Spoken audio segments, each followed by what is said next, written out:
home detention. And you're looking at me. Okay. That's because you're the one that mentioned it. That's Yeah, right. okay, okay, yeah, fine. No, but anybody can answer. Oh, sure. How secure, and I agree that we don't wanna just punish people just to punish them, you know? We wanna put away people that we're afraid of, I agree with that. But the home detention, how secure is it? In other words, is there a way to beat the system? I'm not sure exactly how it works. Do they put a bracelet, a waistband, or what? They put a shock collar on. You see that movie? And when we don't like the dog fence. No, not really. They put an ankle bracelet. You might see people in the summer. You see them a lot when they're walking around outside. They have this big bulge on their ankle, and that's usually a monitor that they have. They put that on them when they leave this area of the house. Alarm goes off at the downtown at their office, and they send people out to check on the person. It's not as secure as a prison, but the important thing about this whole thing is that I'm putting people in there that are not violent people for the most part. The risk to reoffend is small. They're not charged with, we're not worried about them being violent. And they're paying their way. We put them in prison, we're paying, you know, $30 or so a day in prison, and more than that, I think, in the local jail. So if they're paying that, we don't have to pay for those people to have that. So it's secure, and it's only as secure as the monitoring system is, and it's not foolproof. We catch them pretty quickly when they get away, too.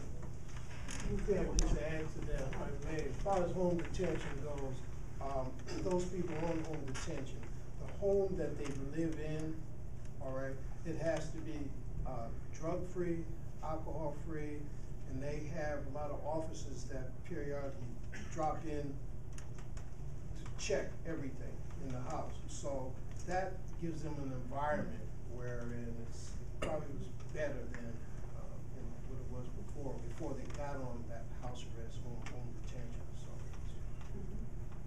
I'm just glad you asked. Now we're all going to talk. Actually, this has been interesting because I know a lot of people have learned about our system here in Allen County through this judges race. We also have, your specific question was how effective is it, and how we have facilities here in Allen County as well, not probably as many as we should. For instance, Wings of Hope. That is a facility that houses women that have drug addictions and things like that. If you go to Wings of Hope, in fact, my daughter and I just went about a month and a half ago to play games with the inmates, and you can go into this home and you'll see they all have ankle bracelets on. Now that's a much more effective way because they're in a facility that, you know, make sure that they stay in that facility, and if they go anywhere out, then, as the judge said, the ankle bracelet will go off. So we do have some facilities where we can send them specifically to an alternative sentencing facility. And I would tell you, if you don't know much about it, a lot of these individuals are there because they're not a threat to society, they're more a threat to themselves with their drug addiction.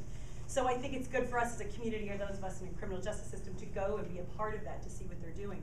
But I think where it gets a little more shady is what Mr. Griffin said, and that is when they go into homes that aren't as well monitored as places like the Wings of Hope, and if they, you know, because there's not someone there to necessarily make sure they come and go and in and out and that kind of thing. And that's probably where we see more reoffenders, or people cutting their ankle bracelets off because they're not as accountable as if they're in a facility. Do they work? Yeah, well, they can. They can. Every home detention has different categories, you know, where you can place them as a judge. As a judge, you can determine what the criteria and conditions of that is. You mentioned working. Before I retired, I was employed in the court system for a number of years, and yeah, now you recognize it.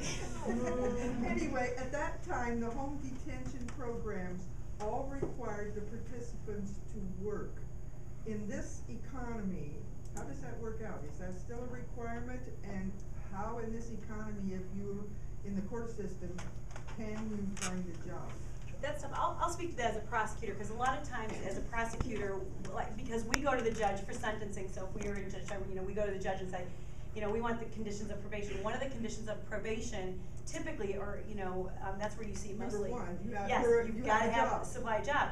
I think one of the things we have fought in the court system oftentimes is people, I as the prosecutor find out they're violating their probation because they don't have a job. So you have a question then in discretionary, do you file a motion to revoke their probation? Well, then they come into court and here they are saying, I can't get a job. So that is definitely a very serious issue, one that the court system has to determine, because the other part of that is, and I'll be honest, I grew up law enforcement, so the other thing is you don't want people just saying, oh, it's the economy and not trying to get a job, when jobs in fact can be. So it's that tough balance between keeping them accountable underneath their conditions of probation, but yet understanding the economy is a hard one right now, especially for someone that says, I'm a felon and I'm on probation. Of course. Is there anyone else who wants to answer that question? No, that's fine.